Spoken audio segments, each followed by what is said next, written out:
In the glitzy underworld of 1930s Chicago, where bullets and jazz notes filled the air, one woman danced through scandal, crime, and heartbreak with diamond-clad fingers and a wicked smile.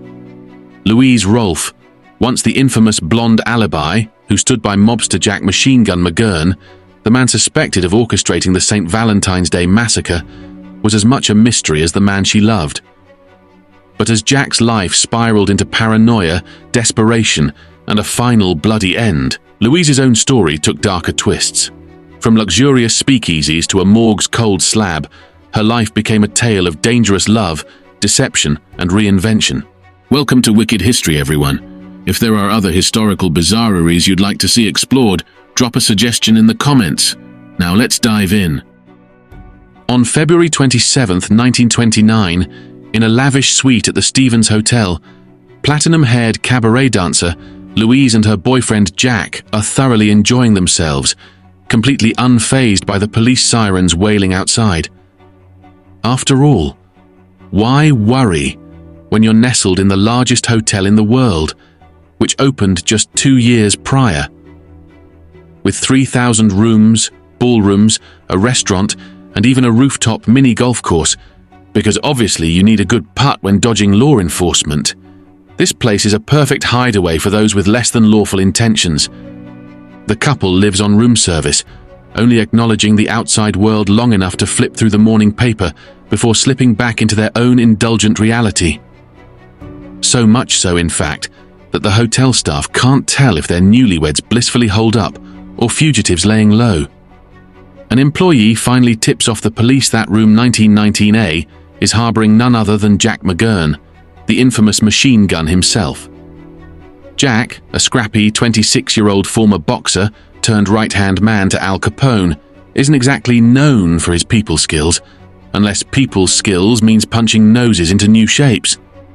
His transition from street fighting to becoming Scarface's personal bodyguard was practically written in the stars or in blood.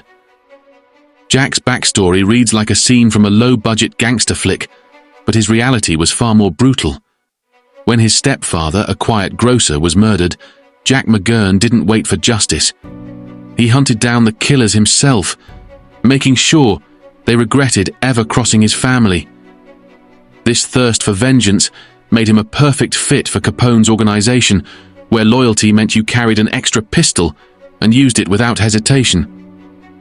Jack wasn't just a trigger-happy enforcer, though. He also had a stake in the Green Mill, a jazz club deep in rival gang territory. But this time, his wanted status wasn't about bootlegging or gambling. It was tied to something far bloodier, the infamous St. Valentine's Day Massacre, the deadliest mob hit in American history. The victim of Jack's vengeance was George "Bugs" Moran, also known as the Brains, a gangster whose rise to power started after he savagely beat a tailor for mocking his immigrant roots. The beating, where Moran broke both of the man's arms and legs, earned him swift promotion in the underworld ranks. On the bitterly cold morning of Valentine's Day, just after 10 a.m., 4 men stormed into Moran's garage, posing as police officers conducting a raid. Moran's men, caught off guard, allowed themselves to be lined up against a white wall, hands raised, unarmed and defenseless. Within moments, a hail of gunfire erupted. 90 rounds from submachine guns, rifles, and revolvers tore through the air. The bodies crumpled to the ground like discarded dolls, lifeless under the weight of metal and blood. The killers made their getaway in a black Cadillac, sirens blaring, leaving behind the largest, most savage massacre in the history of the underworld. After the little Valentine's bloodbath, Jack suddenly found himself on the police's most wanted list. Apparently, the North Side gang had tried and failed to kill him twice before, and given Jack's refusal to forgive or forget, the cops figured he was a prime suspect. For nearly 2 weeks, they scoured the city looking for him.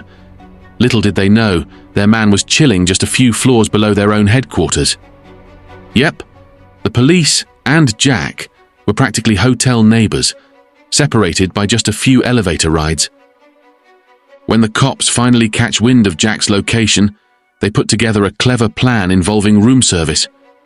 The officers swarm the room just as Louise, dressed in nothing but a nightgown, opens the door for who she thinks is delivering their breakfast. surprise.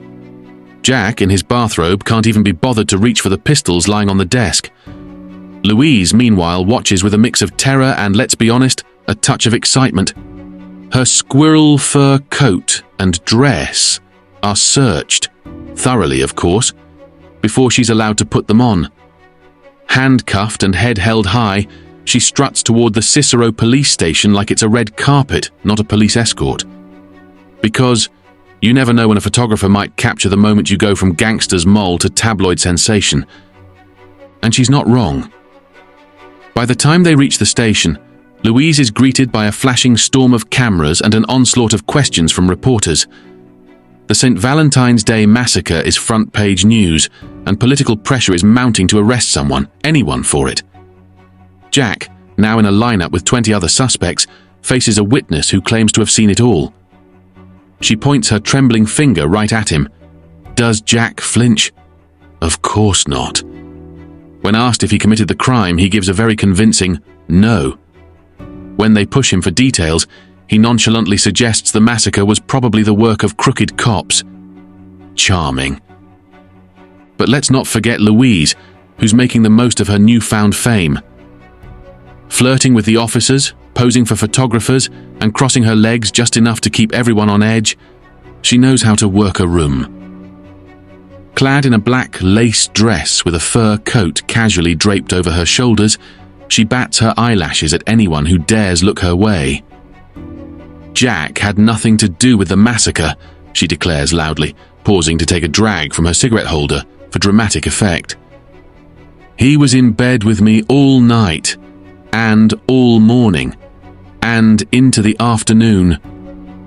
You get the idea. Jack's alibi is rock solid, thanks to Louise's enthusiastic storytelling. According to her, they spent a wonderfully romantic and apparently exhausting Valentine's Day in bed. The investigation stalls because, frankly, it's hard to argue with the details of such an amorous tale. The police don't buy it, of course, but it's enough to muddy the waters. Despite all this, Jack's story starts unraveling when hotel employees contradict his claims of never leaving the room. Apparently, Jack wasn't as much of a hermit as he pretended to be. Shocking, right? Meanwhile, Louise is soaking up the spotlight. What started as a murder investigation quickly turns into her audition for Hollywood. She gives out her phone number and address to any journalist who might help her land a modeling gig. After all, it's a short leap from the courthouse to a movie set when you're a blonde alibi, and Louise is determined to make that leap in high heels, with cameras clicking the whole way. In a twist of fate, Louise becomes more than just a footnote in the story of the St. Valentine's Day massacre. She clears Jack of the charges, for now, and launches herself into the spotlight, manipulating her scandalous innocence to perfection. Not bad for a girl who dropped out of high school to pursue modeling. She might just get her big break after all. Born in Indianapolis on May 7, 1906, Louise May Rolfe was doomed from the start. Her mother, a fresh-faced 18-year-old, was left holding the baby, literally, while her husband followed the irresistible pull of his career, which, unsurprisingly, didn't involve coming home for dinner.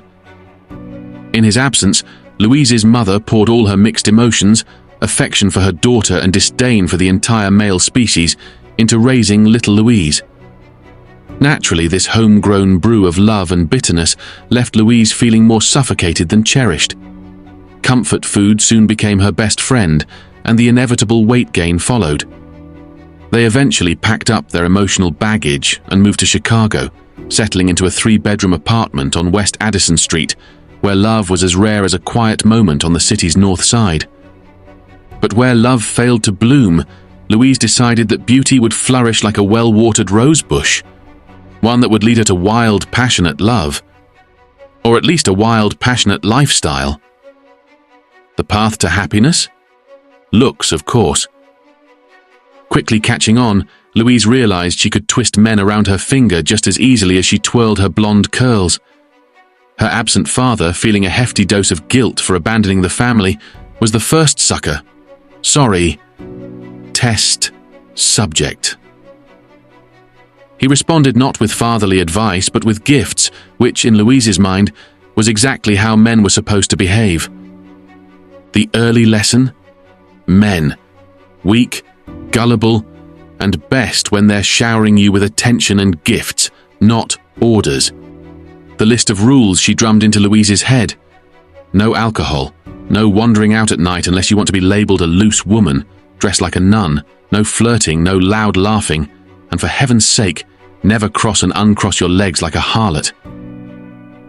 Chastity wasn't just a virtue, it was a fortress that must be guarded at all costs. The goal wasn't to catch a man, but to snare his respect. Louise, of course, processed this helpful advice and promptly filed it in the do the opposite category. In fact, she decided that the key to happiness was to be looked at, desired, and worshipped like a goddess, because if you can't have love, at least you can have adoration. And so the game of flirting and manipulating began. Louise figured out quickly that a well-timed eyelash flutter or kittenish smile could unlock doors and wallets. At 10 years old, she had already snagged her first beauty contest win, and by 15, her image graced the pages of a corset ad, proof that the stars were aligning. Modeling school seemed the next logical step. Her mother, clutching her pearls, saw this career path as a one-way ticket to a brothel.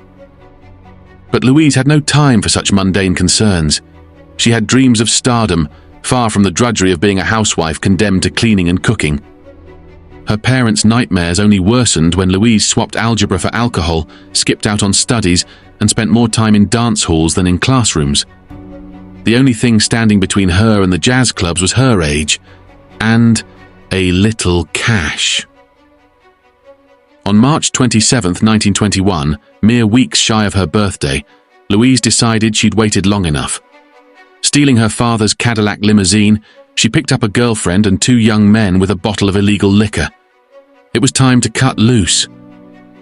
Unfortunately, her skills in driving under the influence were, well, underdeveloped. One turn later, she lost control of the car and slammed into another vehicle. Casualties, several injured. But fate, being the cruelly ironic entity it is, ensured that one of the passengers died. And not just any passenger, but a lawyer. Talk about hitting the wrong target. Luckily for Louise, her innocent blonde charm worked wonders in the courtroom, giving her a perfect platform to test out those acting chops she'd been honing. Her father, regretting every Cadillac-related decision he'd ever made, forked over several $1,000s in fines to clear her name. It was official now. She was destined for stardom. If she could walk away from this debacle with nothing more than a slap on the wrist and a higher profile, the silver screen was practically calling her name. In 1928, after decisively slamming the door on high school and her mother's desperate attempts at instilling any form of moral compass, Louise Rolfe dove headfirst into Chicago's social whirl, attending party after party, fueled by the optimism of youth and her father's open wallet. Post-divorce, dear old Dad tried to make up for his absence by ensuring Louise lacked for nothing, well, except maybe guidance. He even invited her to his country club, where she honed essential life skills, golf, stealing liquor, and flirting with the city's rich kids. Finally, Louise got to live her jazz-filled dream, frequenting the hottest spots like Club Paris, where King Oliver himself performed, or Friar's Inn, where she'd swoon over Louis Armstrong. If those nights didn't scratch the jazz itch, there was always Benny Goodman at the Sunset Cafe. She'd hit every club on the map, like a one-woman wrecking ball of flapper fashion, high heels, and heartache. But Louise had more going on than just jazz-fueled escapades. One day, a man, possibly nursing some mild humiliation, showed up at the Lexington Hotel and asked to speak with Jack McGurn, Capone's young and dangerous bodyguard. The guy, it seemed, had a little issue to clear up. His wife, a certain Louise Burks, had been seen in Jack's company. Oops. Jack, probably amused by the unfolding drama, laughed off the claim, but the man was persistent, painting a vivid picture of the dancing beauty lounging in McGurn's bed. Louise, cornered, had to come clean. She was married. But here's the kicker. Louise turned the situation to her advantage, because of course she did. With tears in her eyes and a well-rehearsed sob story, she portrayed herself as the tragic heroine of a loveless marriage to a man who'd chosen booze over her and abandoned her and their child. Cue Jack's switch from suspicion and anger to pity, and, naturally, affection. Who could resist such a damsel in distress? Louise's confession didn't end in catastrophe. In fact, it was the start of something much more dramatic. Jack was so smitten that he went home and confessed his love for Louise to his wife, Helena, effectively shattering his own marriage in the process. All this heartfelt honesty led to a sunny 5-week getaway in Miami for Jack and his now official partner, Louise. They checked into the Dallas Park Hotel, where they could indulge in what was surely a passionate, tropical romance. Meanwhile, Al Capone and his wife, May, were also in Miami, because even mobsters need a vacation. Between rounds of golf under the Florida sun, Al and Jack hashed out their next plans. Conveniently, Al agreed he should keep his hands clean, especially when it came to the murder that was quietly being orchestrated back in Chicago. Naturally, Louise kept things spicy in Miami, where her reckless driving landed her in trouble yet again. This time, she was pulled over for speeding. But no worries, Jack, the ideal man for a reckless woman, took care of everything. He paid her fines and laughed it off like they were simply playing out the roles in some zany romantic comedy. But before Jack came into the picture, there was the already mentioned Harold Boex. A few years earlier, during one of her wild nights out, Louise had met Harold, a polite, shy, and well-groomed young man of German descent. Not exactly a heartthrob, but hey, he was good enough. He shared her love of theatre and acting, and that was enough for Louise. A few dates later, they were off to Waukegan, Illinois, to marry in a hasty, legally questionable ceremony, complete with forged papers claiming Louise was of legal age. Shortly after their whirlwind wedding, Louise gave birth to a daughter, Benita. But motherhood was never really Louise's thing. She found weaning herself off the nightlife scene much harder than weaning her daughter. It wasn't long before she abandoned her husband and child, slipping back into the jazz-fueled chaos she loved. With Benita in tow, she moved back in with her mother and resumed her quest for fame, taking on risque modeling gigs and flipping through Hollywood magazines as if stardom was just one high-heeled step away. Poor Harold was never cut out for Louise's world. He was too soft, too fragile, and far too family-oriented for a woman who longed for the electric thrill of nightlife. Louise needed more, a man with an edge, someone who would keep up with her desires, someone dangerous. Naturally, she found herself drawn to the cabarets, where bad boys were in no short supply. Why waste her moves dancing for free when she could get paid for it? In August 1928, while auditioning for a showgirl gig at the Green Mill, Louise caught the attention of the club's owner, none other than Jack McGurn. Capone's trusted bodyguard couldn't tear his eyes away from the blonde bombshell writhing across the stage. She was everything his Mediterranean wife wasn't, and he couldn't resist. He left a note in her dressing room, inviting her for a drink, and before long, Louise was hooked on Jack's dangerous charm.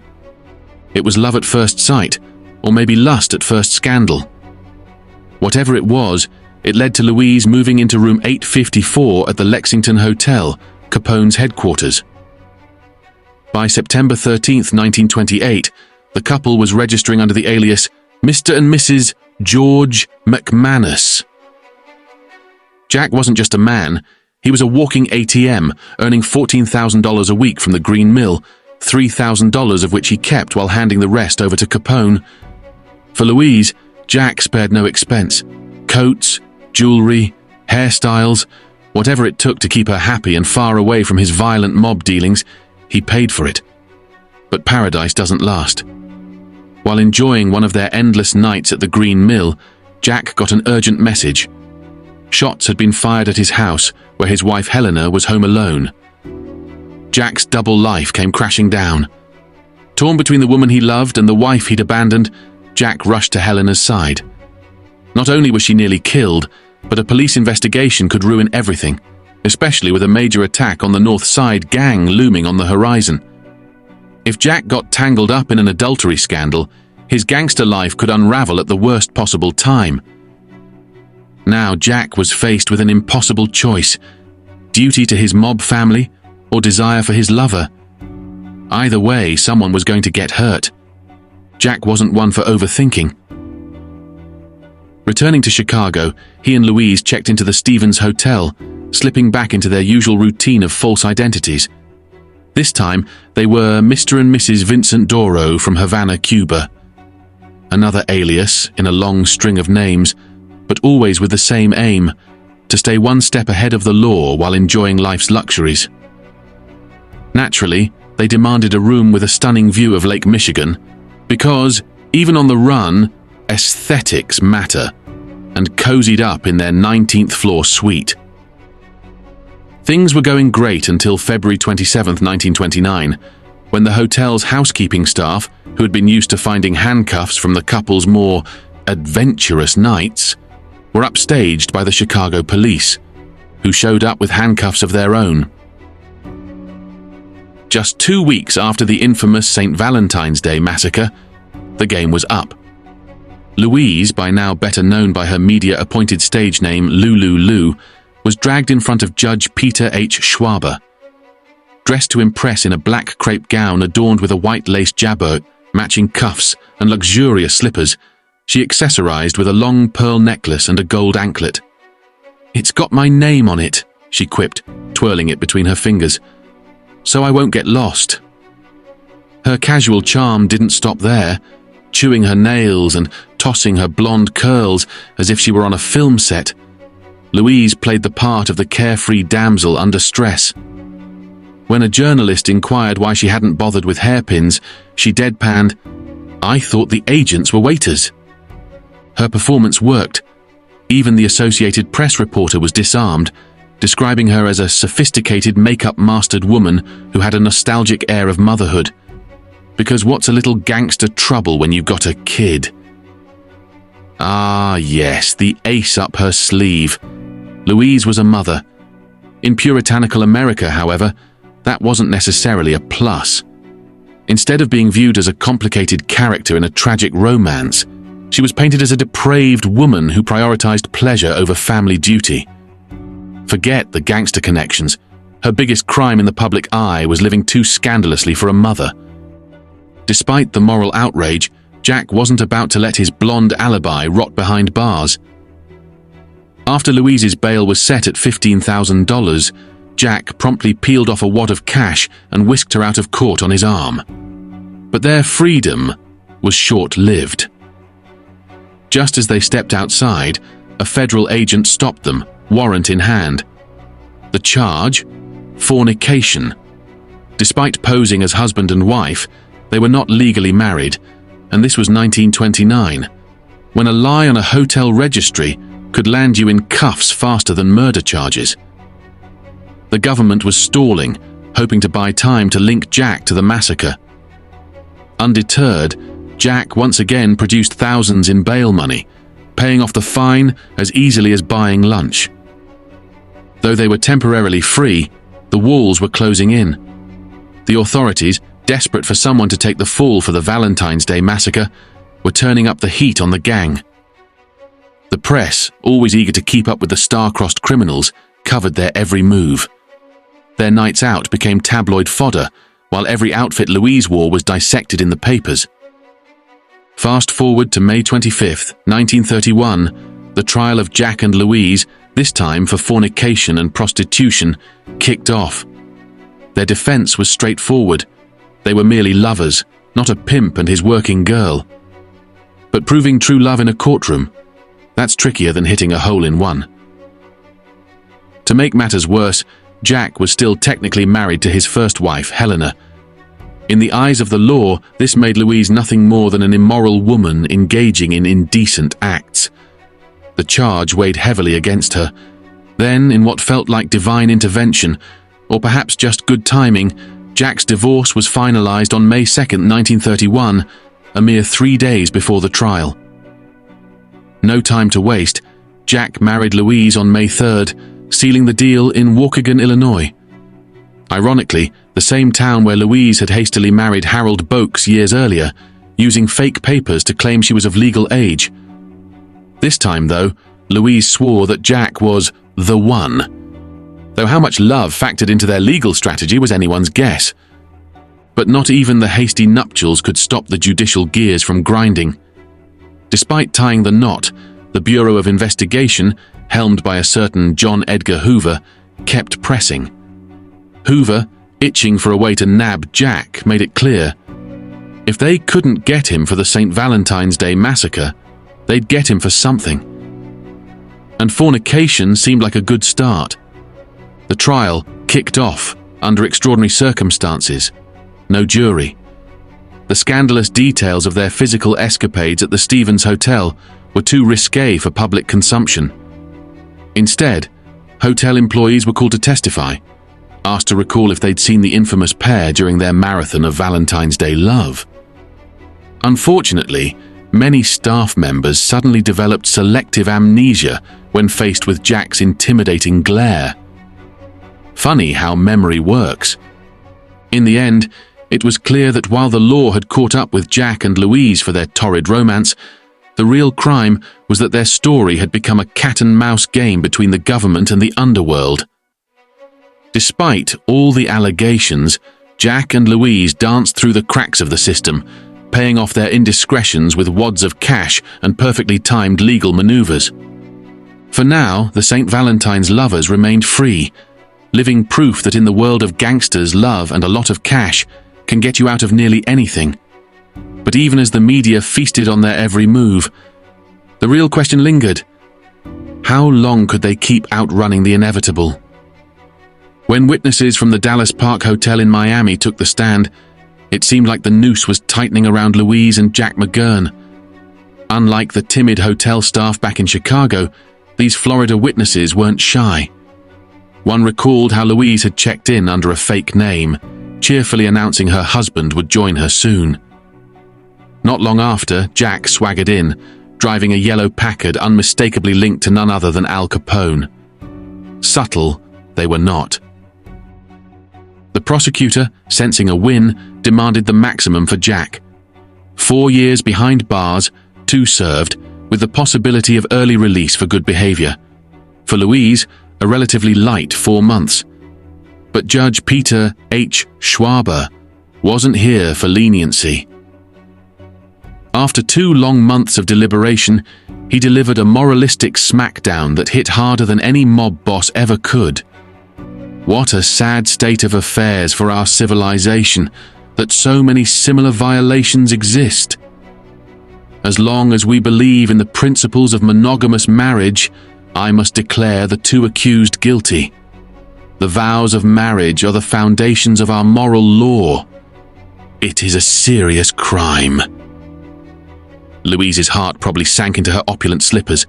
It was, without question, the longest and most tragic summer day of her life. The lovers, once so free, were now officially condemned. But all was not lost, at least not right away. Their lawyers quickly filed an appeal, and with $15,000 bond for Jack and $3,000 for Louise, they bought themselves a few more days of freedom. On the courthouse steps, Louise stood defiant, declaring, "I am as guilty as he is." Jack, for once, seemed less concerned about himself and more about the woman he saw as fragile and in need of protection. Less interested in posing for the cameras than usual, he shut the car door behind the blonde Alibi and drove her back to the Lexington. For all their bravado, the truth was beginning to weigh on them. Jack fretted over what 2 years in prison might do to their grand plans, while Louise, petrified by the idea of serving time herself, feared what would become of him and of their shared dream. They'd recently bought a modest house at 1224 North Kenilworth Avenue in Oak Park, one of Chicago's most coveted neighborhoods. On the outside, it was unassuming, nothing to suggest its inhabitants were a notorious gangster and his not-so-innocent lover.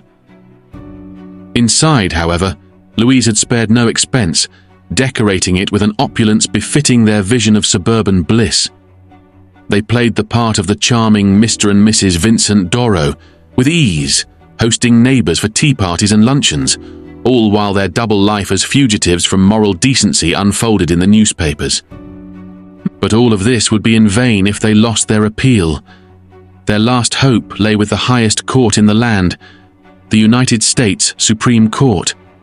Together, they meticulously filled out a 25-page claim, presenting their case not just as one of legal technicalities, but as a plea for the right to love freely.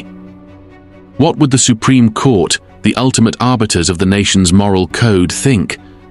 Could they really condemn a couple for indulging in a scandalous romance? The stakes were high.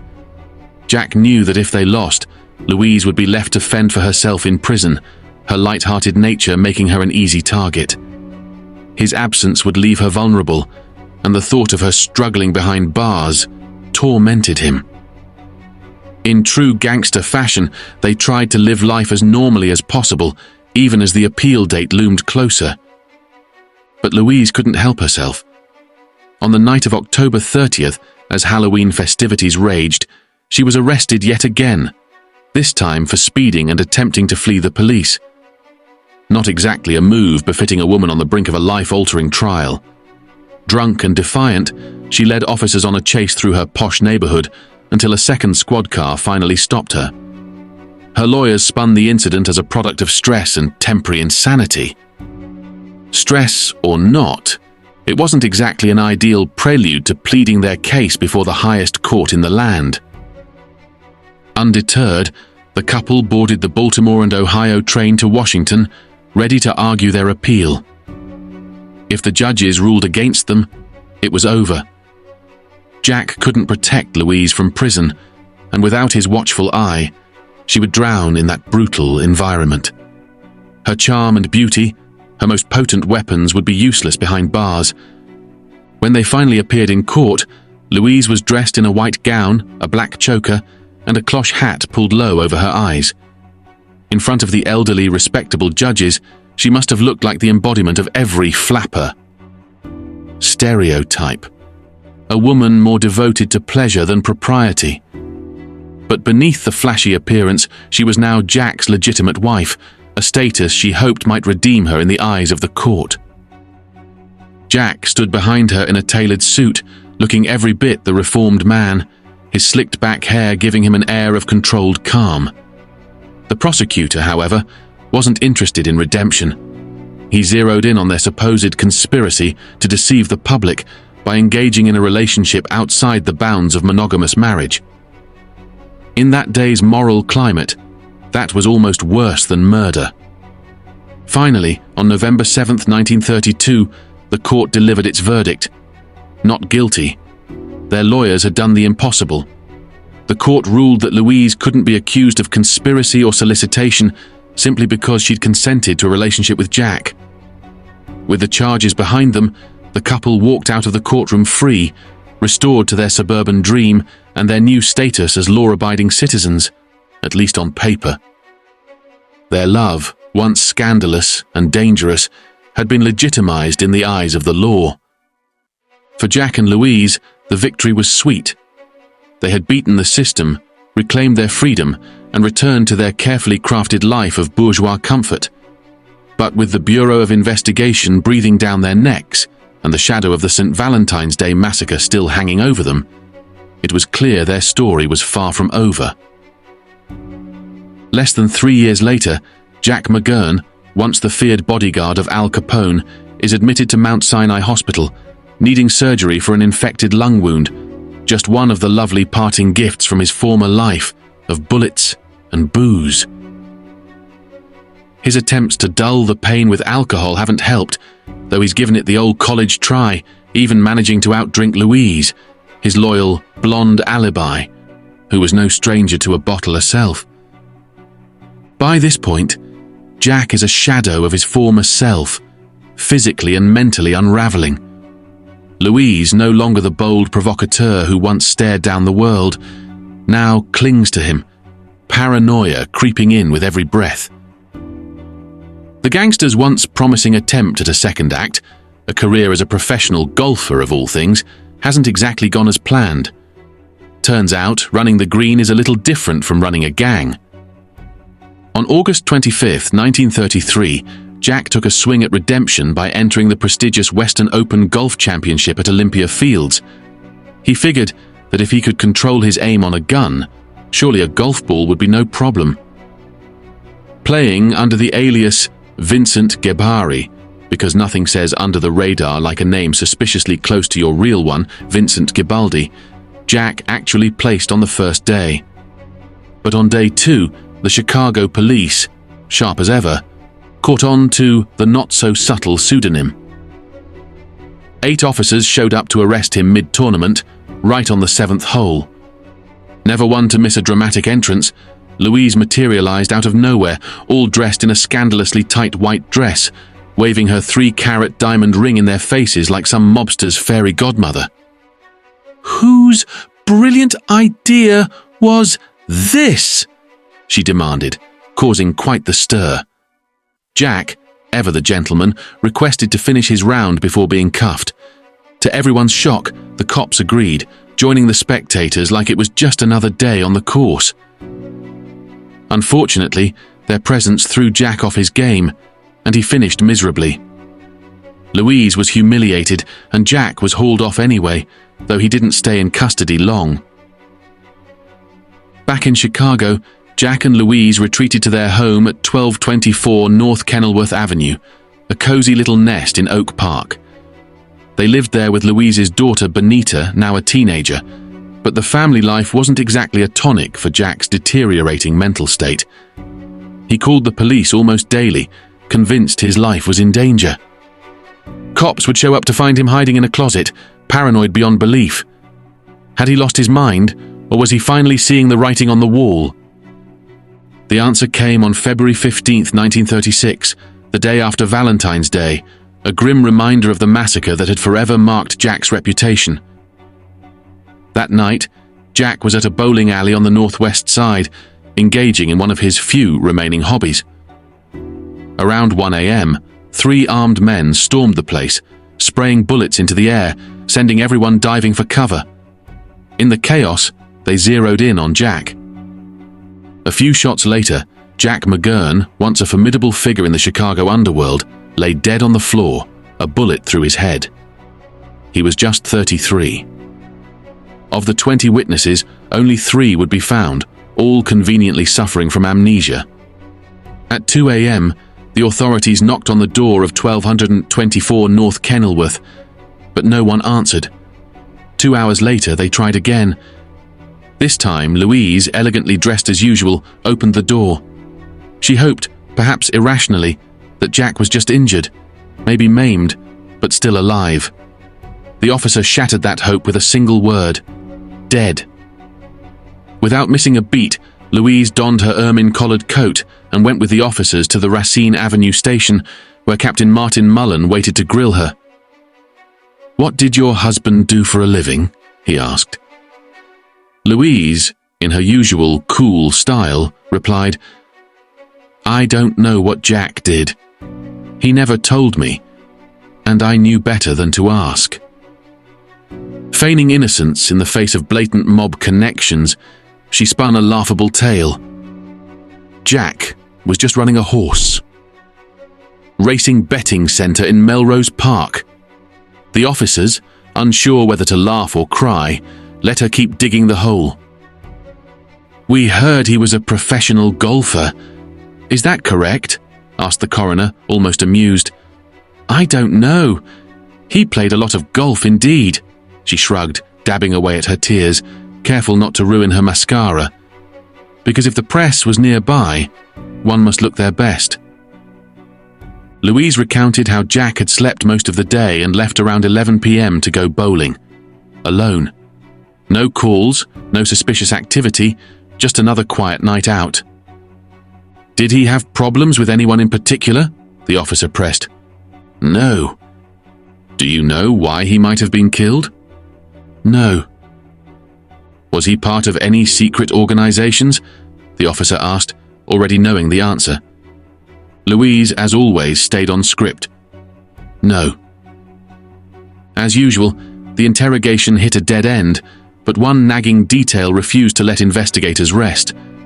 Jack McGurn, the man who never went anywhere without his beloved diamond ring, wasn't wearing it when his body was found. Naturally, Louise had an answer, smooth as silk. He'd simply left it at home, she said. But the alibi had its cracks. Louise claimed she hadn't left the house that night, yet witnesses had seen her out, bar hopping with a friend, dancing and drinking like it was her last party. When whispers of the shooting started making rounds, she rushed home, looking visibly rattled by 11 p.m., just as Jack was supposed to be bowling his final game. Her innocent friend, crumbling under pressure, confessed that Louise had grown nervous and wanted to call Jack as if she knew something was about to go down.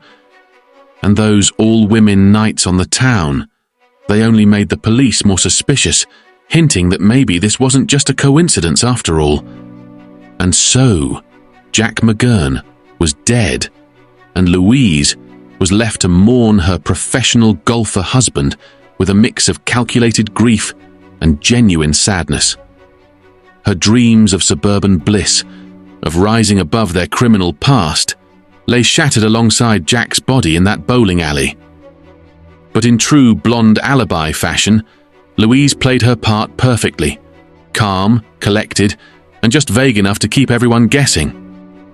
At dawn, it was time for the grim ritual, identifying the body. Louise, still the picture of tragic romance, was led to the morgue where Jack lay colder than the snow blanketing Chicago that fateful February morning. The moment she saw him, Louise fainted dramatically in the corner of the freezing room, crumpling like a wilted flower. After coming to, she remained there for 4 long hours, clutching a handkerchief to her face, as if trying to ward off both the stench of death and the icy reality now crashing down around her. Meanwhile, the morgue's phone rang off the hook, with 150 calls flooding in from people eager to confirm Jack was really dead. Apparently the only thing more popular than Jack McGurn alive was Jack McGurn as a corpse. As long as Jack lived, Louise had played the role of the glamorous, scandalous blonde alibi, the media darling whose love story with a mobster captivated the public. But now, with Jack lying in a cold slab, Louise's narrative took a sharp turn. No longer the stylish gangster's moll, she became a symbol of something darker, the woman who had shielded a murderer, a conspirator in an unpunished massacre. The whispers began to multiply. Was she a criminal, a floozy, a bad mother, or even in the fevered imaginations of gossipers a lesbian? The party was definitively over. Realizing the spotlight had turned into an interrogation lamp, Louise did what any good noir heroine would. She disappeared.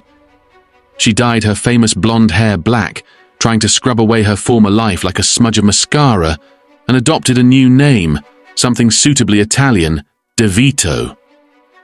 On May 28, 1938, Louise Rolfe married Arthur Wiebrecht, marking the beginning of a marriage that lasted about as long as a celebrity rehab stint. It seems Arthur made the rookie mistake of trying to get Louise to quit her favorite pastime, drinking.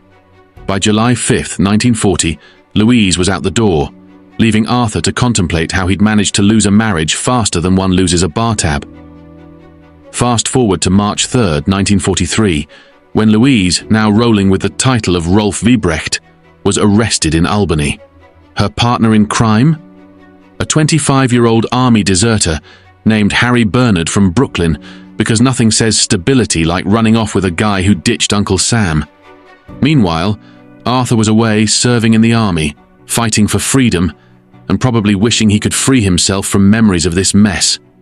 On October 23, 1945, he finally got his wish, scoring a divorce on the grounds of desertion. Arthur might have won that battle, but oh, the war of Louise's escapades was far from over. In 1949, she tied the knot with George Journey, a bartender, because clearly the best way to drown your relationship troubles is to marry your enabler. But, surprise, surprise, things went south quicker than a cheap martini. Louise was also seeing Richard King, a freight handler, at the same time, multitasking at its finest. On November 25, 1951, she showed up at the Town Hall police station looking like she'd just gone 10 rounds with Mike Tyson, filing a complaint against King. King's version. He said he gave Louise money for bills, and she used it to buy her beloved liquid comfort instead. When he found her blowing his $60 at a tavern, she hit him, so he flattened her. That's one way to balance the books, I suppose. On November 28, 1951, King got slapped with a 60-day vacation at Bridewell for decking Louise. In court, she accused him of breaking into her place to rough her up, but a bartender claimed she was so drunk she missed her chair and hit the floor instead. Somewhere in that haze of booze, their stories didn't quite match up. Louise said King was just a tenant, while King insisted they were a couple. Though with a love story like this, who could tell the difference?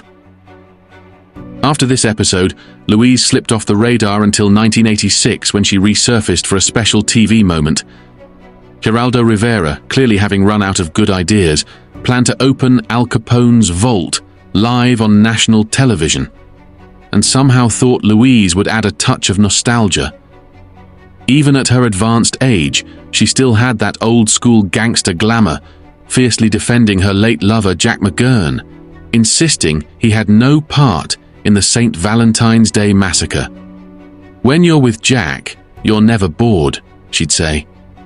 During this surreal TV moment, one of Louise's ex-husbands, Bob Nash, happened to catch the broadcast. It's not every day you see your ex on national TV in a gangster documentary, so naturally he called the producers. This led to an improbable reunion, and yes, they got remarried. For Bob, it was wedding number 10. For Louise, number 8. These two racked up marriages like most people rack up credit card debt. But Louise made sure Bob would take care of her this time around. Apparently, she'd learned at least one lesson from her boozy, bruised love life. Longtime friends Nancy and Ward Miller were witnesses at the wedding, possibly just to confirm that yes, this really was happening. When asked why she never penned a memoir of her colorful life, Louise said she was scared of retribution, hinting that the ghost of Capone might still have connections. Nancy tried to reassure her, but let's face it, once you've rolled with gangsters, paranoia is practically a lifestyle choice. As the years wore on, Bob and Louise fought the march of time with all the grace of a bar fight. They refused to accept their age, much like Louise had refused to accept her court-ordered sobriety.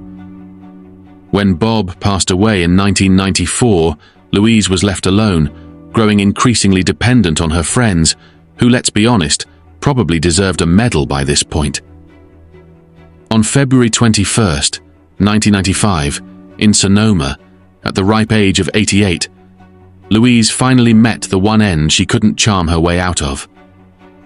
Like everything else in her life, she left quietly, with the media and police none the wiser, living out her final act in peace. Her daughter, Bernada, had died years earlier of cancer, leaving Louise without any direct family. Her remains were cremated, and so ended the life of a woman who could have given the Prohibition era a run for its liquor license. A life soaked in scandal, spiked with romance, and served with a twist of defiance. Thank you for joining us on this remarkable trip through history. If you have any thoughts about today's story, or if there are other historical mysteries or heroes you'd like us to explore, drop a suggestion in the comments.